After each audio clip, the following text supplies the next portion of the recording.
Yes, it is the best track in NASCAR, ladies and gentlemen. Kansas Motor Speedway, I'm declaring it. It is officially the best track in NASCAR. I'm sorry, Martinsville. I'm sorry. It's not your fault. Until NASCAR can deliver a good enough car for short tracks, you have been dethroned. It's not your fault. It's really like it's a me not you problem. You know, like we had this very long-term relationship in love for so many years, but for now there's just someone that's a little bit better. Someone that fits my needs, you know, as we grow older, our needs they change. You know, our personalities change and you and I just aren't seeing right now. But me in Kansas, you know, Midwest, she's looking beautiful. She's racing beautiful. That makes no sense. Why did I say racing beautiful? Okay, this bit's going on way too long. Kansas is the best track in NASCAR right now, ladies and gentlemen. That race had nothing spectacular in it, but the entire race is NASCAR. You know that is that the track is perfectly aged. You know, it is basically every lane you can run with this race car. It showcases this race car's strengths. You know, everything has strengths and weaknesses. You know, short tracks and road courses at the moment showcase this car's weaknesses. As I've been saying since we've been talking about that car and we've leading up to this race this weekend, we were all saying the race is going to be good. Don't worry about it. It's going to be a good race, and that's what you got. And we didn't need drama or unnecessary, I feel like unnecessary big wrecks, you know, those type of things that cause people to think it was a great race because there was a 10-car pileup and someone went 6 wide and caused a massive wreck. There wasn't any of that. There were a few incidents here or there, but overall, you had long green flag runs. You had pit strategy, especially at the end of stage 2 that flipped the beginning of stage 3 for a lot of the people running up front. Christopher Bell probably really hated that strategy because that kind of ruined his day. And so it was kind of like an old school, you know, I don't want to say old school, but like, a proper NASCAR race. True racing, you know, good motorsports, not all that entertainment crap, and, you know, what is it called? Artificial drama, basically. And then, of course, you had, a few cautions there towards the end. You had a 1v1 battle for the last 20 laps, which I enjoyed. It would have been a little bit better, obviously, if, the car in second place, which was William Byron, could actually catch Ross Chastain, but like I said, to be honest, I can't blame the car for that. William Byron had all lanes to work with. Chastain was in the preferred top lane, but if your car was fast enough, when we saw this all day, if you had the grip, you could run whatever lane you needed to, and you can go ahead and try to make that pass. And so, that's not a car fault. So hopefully everyone enjoying their Sunday. I want to give a shout out to all the Patreon members. I don't usually give you guys a shout out on race reviews because I just automatically just ramble on, so I apologize about that. Shout out to all the Patreon members. Everyone who is subscribed, we're at 81,400 subscribers, I think, so really do appreciate that. The road to 100,000 really should kick on next year, to be honest. But if you are new to the channel, make sure you subscribe. And do you agree with me that it is the best track in NASCAR, which is Kansas? My favorite part of this race, I'll post the picture here, was Joey Logano flipping off Daniel Suarez. That was awesome. I think Suarez made contact. I don't know if there was wind or something. What was was it, people at Kansas, was it windy? Because I swear to God, coming out of turn 2, drivers were losing their minds. This is something that you don't usually see. I saw Chase Elliott do it. I saw two of the wrecks were caused by just people just running into each other down the back straightaway coming out of turn 2.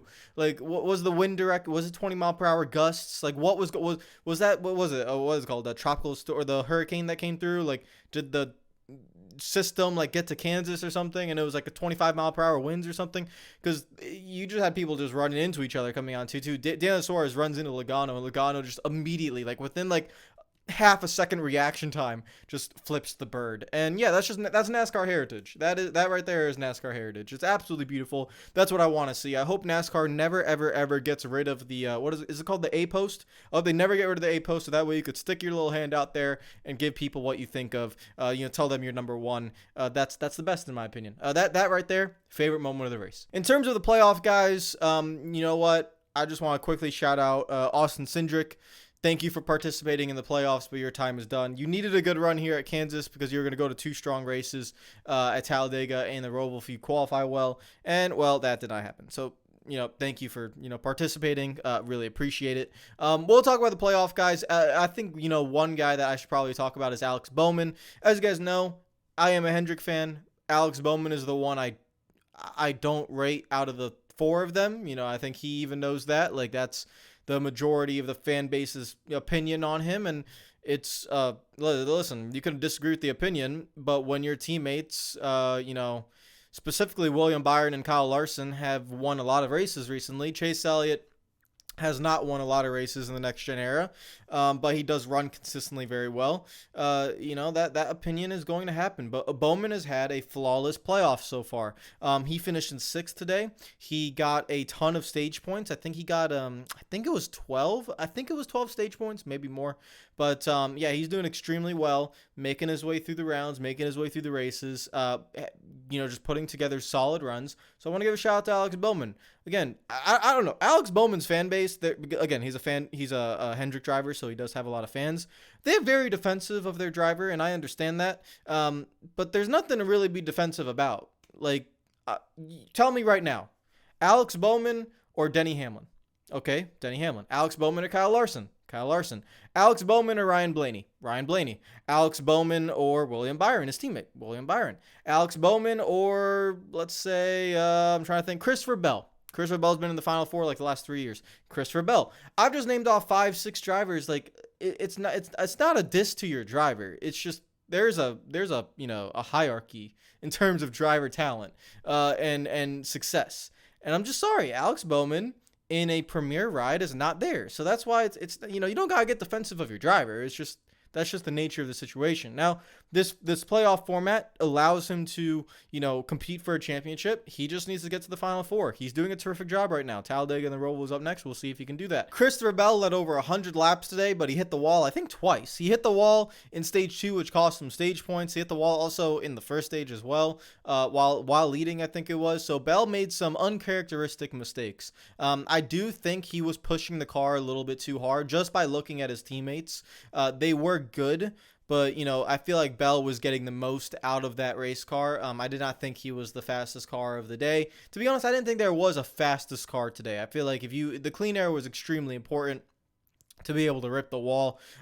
So he did really well, but the stage 2, at the end of stage 2, there were some cautions. There was specifically a caution after around a 10-lap run, and there was about, I think it was like 7 to go in the stage, and this flipped the stage. So usually what you see at road courses happened here at Kansas. I think Joey Logano came down pit lane. He was running around 8th or 9th at the moment, and basically everyone behind him also came down pit lane. Some guys that were not in the playoffs who were running up front came down pit lane. I think Ty Gibbs was the first one to come down pit road at that time. And so that flips the stage, which means the guys that were running up front for stage 2, they had to get the stage points. Denny Hamlin, Christopher Bell, all these guys that are running up front, Alex Bowman as well, Ryan Blaney, they have to get their stage points, and then they fall back behind, and they're basically restarting the final stage in like the mid-20s.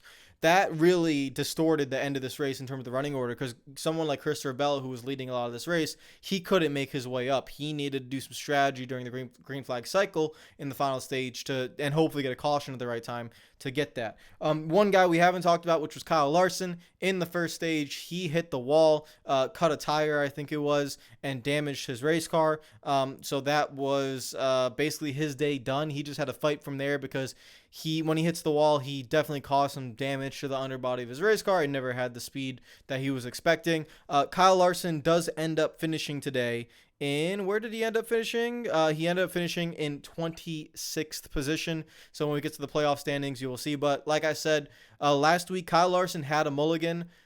This was technically his mulligan. He didn't DNF, but he did not get any stage points, and he finished 26th. So that's obviously a very bad day. However, he's still above the cut line by, I think, double digits, and he does have two. The only issue with Larson is that he has 2 racetracks that are not in his control. If you told me we were going to a short track or another mile and a half, or just let's say like just a normal racetrack, then yeah, Larson would probably be fine. The problem is he used his mulligan at Kansas, which that should have been a great race for him. Even if he didn't get a finish, like let's say he just crashed, right?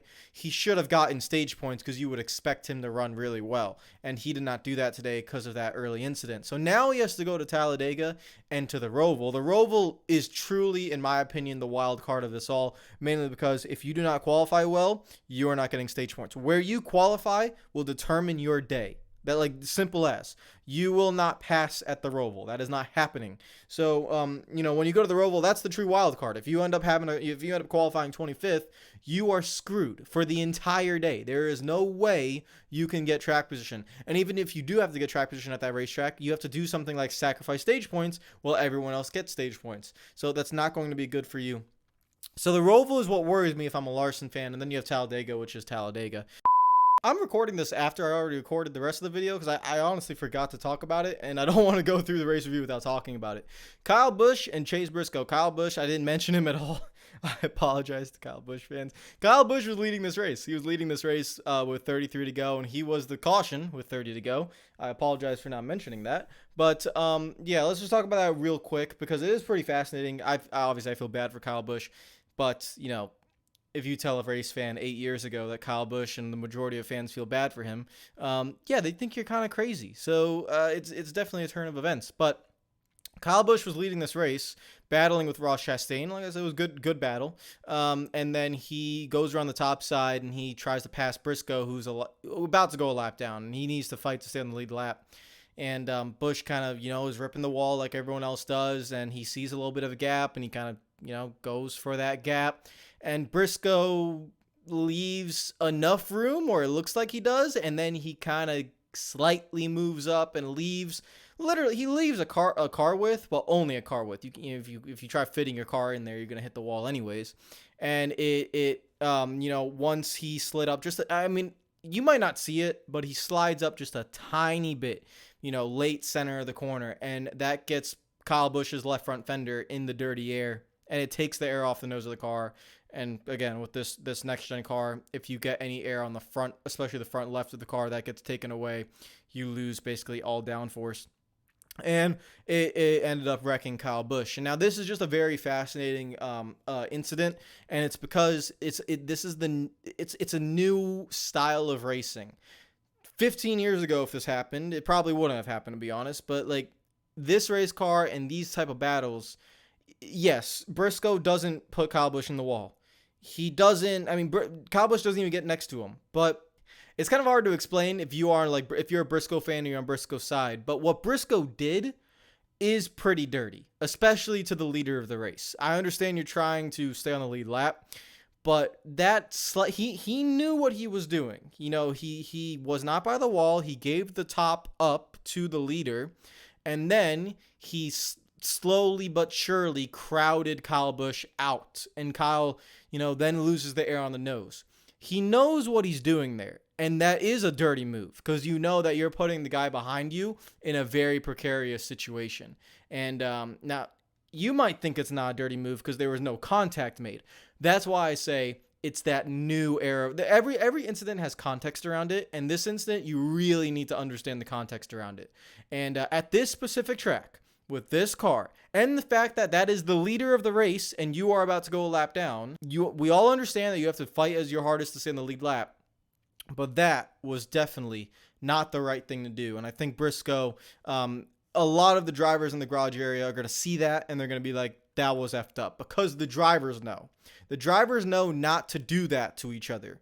Like, that's like the equivalent modern day 2024 version. That is the equivalent of putting the bumper to someone at 1.5 miles. You can't do that anymore, obviously, because you can't get to someone's bumper at 1.5 miles. We saw, for example, Connor Zilich's save yesterday in the Xfinity race. That is, you're able to get somebody loose. That's what I'm talking about. You can't do that in the Cup car. But what you can do is you can completely take the air off of the nose of someone's car.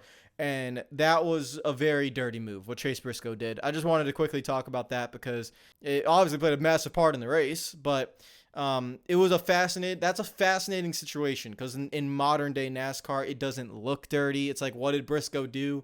But if you are a driver, which the drivers know, and if you really understand the context of the racing nowadays, that was really messed up, especially to the leader of this race. And so I do feel bad for Kyle Busch. Very tough for him. He ended up finishing the day in 19th place, still without a win. So very frustrating for him. But yeah, I'm sorry I didn't talk about that in the main video. I don't even know where I'm going to put this in the video. But let's go back to the main video. Now let's pull up the race results because, again, the rest of this race, it was like a normal NASCAR race. It was nothing spectacular, but the actual racing, good restarts, good racing. You could move up the field if you needed to. Tire wear was not as severe as some previous Kansas races. I think there was a lot of grip on the racetrack, but that was not a big deal, to be honest. And so it was just a solid race. Ross Chastain ends up winning it for Trackhouse. Remember, he was a championship contender in the early half of last season. Like, we were thinking he could, compete for a championship. And yeah, he's had a rough time since then. But he gets his first win of the season, first win in I think it was a year. William Byron had a terrific day. He ends up finishing in second, and that's huge for him because Byron has been a championship favorite all of last season, was a championship favorite. He won 3 of the first 6 races or something like that early on this season. But since then, there's been a massive fall off in performance. So William Byron really needed a championship favorite contending run, and he got that today. So let's see if he can continue on. Martin Truex Jr., who, again, I thought was going to make this round. He doesn't make this round, and it's good for a lot of people that he did not make this round because, as I thought, the Gibbs cars were fast today, and, even Ty Gibbs there in 5th.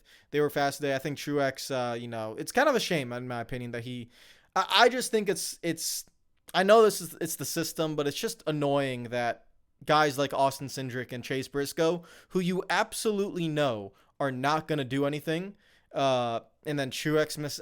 It just bothers me, but it is what it is. Ryan Blaney got lucky. Ryan Blaney had a loose wheel on the second to final pit stop, and he had to come down during the green flag stops, and he was basically 5 laps short of making it to the end, while everyone else in the green flag stop cycle in the final stage pitted in their fuel window. If this race did not get a caution with 33 to go, then Blaney was absolutely screwed. He would have to come down pit lane again, and he'd probably finish in the mid-20s, upper 20s. So Ryan Blaney got very, very lucky with that caution with 30 to go, because not only did it help him out, in terms of making it on fuel, it helped him out in terms of track position because he was able to get fresh tires very early on, and then the caution came out. He was able to make up some positions. He was running top 10 at that point. Before the tire, before he had to come down pit lane, he was running 18th. So very big deal, and then he's able to get some good restarts, and he was in 4th. He was the leader of the Penske gang. Ty Gibbs in 5th, Alex Bowman 6th, Christopher Bell, Denny Hamlin, Chase Elliott, and shout out Zane Smith. He had a very, very good run today for Spire Motorsports. He finishes in 10th. You can see all playoff drivers here: Elliott, Hamlin, Bell, Bowman, Blaney, Byron. They all did very well. They did what they needed to do, so congratulations to all of them. My championship pick, Denny Hamlin, a quiet, stress-free day. He, just good job, Denny. The big problem for Hamlin will be Talladega as a Toyota. That's going to be tough. And the Roval, he's going to have to, do something. He's not, the Toyotas are not very great at those 2 racetracks right now. So let's pull up the playoff standings. I have them on my phone here, and you can see it's William Byron at plus 34, Ryan Blaney plus 28, Christopher Bell plus 28. So those 3 guys will head to Talladega feeling pretty good, especially Ryan Blaney. Ryan Blaney with his Penske teammates, with his Ford teammates. You have to assume that Blaney, who not only just because he drives Penske, he is one of the best plate racers in the sport. So hopefully he will. Yeah, I mean, hopefully I don't want to sound biased, but he should get the job done at Talladega. And when I mean get the job done, I don't mean results. I mean the stages. It's very important to get stage points, and Blaney should be a favorite in both stage 1 and stage 2 to get a high amount of stage points. Then, if 30 cars wreck, it doesn't matter. You got your stage points. You roll the dice. It is what it is. But what you can control at Talladega, that's why I don't view Talladega anymore as a wild card. People say it's a wild card. Not really. I mean, you see the same people running up front, and to be fair, it's never been a wild card. The time when it was truly a wild card, I would say, is like 2011 to 2014. That era of plate racing, yeah, it's a wild card. I mean, it was absolute chaos. But in other eras of plate racing, pre-2010, stuff like that, whether it was tandem drafting or the mid-2000s or even this era of plate racing, it's not random. Like if you have a fast car, if you choose the right lanes, if you pick the right partners, you can run well. So it's definitely not random. It's not a coincidence that the Fords are extremely fast. It's not a coincidence that Front Row Motorsports is going to qualify on pole. Like it's not a wild card race, guys. You got to be able to get your stage points. That's why for Denny Hamlin, who was plus 11, this is a Toyota, right? And I'm going to throw Christopher Bell in this, but Christopher Bell has plus 28, so it's a little bit different. For Denny Hamlin, this is one of the best plate racers in the sport, but because of the next-gen car and the Gibbs package at plate races and the lack of numbers, they are going to struggle mightily to get the stage points. So if you don't get the stage points while your Ford competitors do, then and you're probably not going to get a good result either. This is what I'm talking about. You really got to fight hard there. So I'm worried for Denny Hamlin. Denny Hamlin needs to leave Talladega ahead of the cut line. That's his goal because if you look a little bit lower, Joey Logano, +4. You would expect Logano to move up. You would expect him to pass Denny Hamlin, honestly, just by stage points alone. Alex Bowman did a very good job today. He's +8. Chase Elliott with just a consistent day after having to start at the back. He's +4. Tyler Reddick, very bad day for him at Kansas. This was a racetrack similar to Kyle Larson. A little bit nerve-wracking for two of the championship favorites. Reddick has had an abysmal playoffs, though. He has not been fast. He's not been showing speed. Larson +18. Reddick at -4. Heading into, again, a type of discipline that they are not the strongest at. We'll see how that goes. And then you have Daniel Suarez, who, again, man, thank you for participating. Just, you're not winning the championship. Okay, so just the quicker he's eliminated, the better. Chase Briscoe, thank you for participating. And Austin Cindric, you have to win at Talladega if you want a chance. So, again, the bottom three are the three that we should expect to be eliminated unless one of them win. Reddick, bad day. And then the biggest guy to watch heading into Talladega will be Joey Logano. That's the guy that can change everything. He can truly change everything. If we know that him and Ryan Blaney are going to work together, they're going to be extremely fast. If Blaney, who's already +28, can help his teammate get up there in the points, if Logano can leave Talladega +20 above the cut line, then Logano's the one that can truly eliminate a favorite. And what I mean by eliminate a favorite is, will that favorite be Tyler Reddick? Will that favorite maybe be Denny Hamlin? Will that favorite be Kyle Larson? You have Alex Bowman and Chase Elliott. Those are pretty good plate racers. Alex Bowman, pretty good plate racer. Chase Elliott, very good plate racer. So if you had to pick, we truly are in a situation where you head into Talladega and a favorite, I mean a true championship favorite, could very well be eliminated because of the Ford strength. The Ford strength right now, the way this is standing out, it's going to be very fascinating to see how this plays out. And then when you get to the Roval, it is just qualify, man. Practice your hot laps, because qualifying will be the biggest part of the Roval with the strategy coming into the stages. Which stage do you sacrifice? Do you sacrifice stage 1 or do you sacrifice stage 2? Because if you sacrifice both, that's going to be a little bit hard. You could win the race if you sacrifice both, but you're banking on winning the race because you're sacrificing a lot of stage points. So we'll see how that goes. Let me know what you guys think in the comments down below. It's been a pretty mild-mannered playoffs so far. I don't know how you guys feel about that. To me, I feel like the intensity has not gone up yet, in my opinion. And it's because we have guys like Daniel Suarez, Chase Briscoe, Austin Cindric. I don't feel like there's intensity right now because, like I've been saying, I feel like we should only need 10 or 12 guys in the playoffs. I have no hope that Daniel Suarez, Austin Cindric, or Chase Briscoe is going to compete for a championship. So it's really that one spot: Reddick, Logano, Elliott, Bowman, Hamlin, all these guys, Larson even. It's the one spot where it's feeling. But this lack of competitiveness at the bottom of the playoff field, I feel like is what's causing the intensity to not be very high. But again, that's just my feeling. I don't feel like this stretch of 4 races have been very intense. And it also plays a part in terms of the short tracks not being as good of races because of the race car. So we'll see how Talladega goes. It is going to be all about the Fords. Will the Fords be able to do what they do? And then everyone else will have to survive. And it really is important. Joe Gibbs Racing with 23XI and Hendrick Motorsports, they need to come up with an alliance. I'm not even lying to you. The Toyotas and the Chevys need to swallow their pride, and they have to genuinely tell each other, we will not work with Fords because they're all going to work with themselves, and they're very fast. You do not leave a Toyota hanging, and you do not leave a Chevy hanging. They seriously have to work together. If they want to beat the Fords, those two manufacturers will need to work together. It simply cannot be Denny Hamlin running in the back with Martin Truex Jr. and Ty Gibbs and hoping for a crash. As long as the Fords hold this race together, that is not going to happen. So, yeah, we'll really see. We will see how Talladega plays out. And it should be a very, very fast. I really enjoy this type of plate racing now because it is truly a lot of strategy in terms of who do you work with.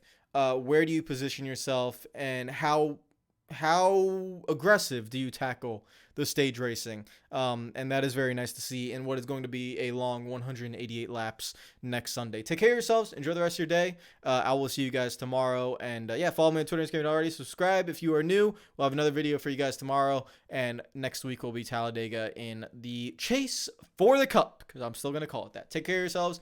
Enjoy the rest of your day. Peace out.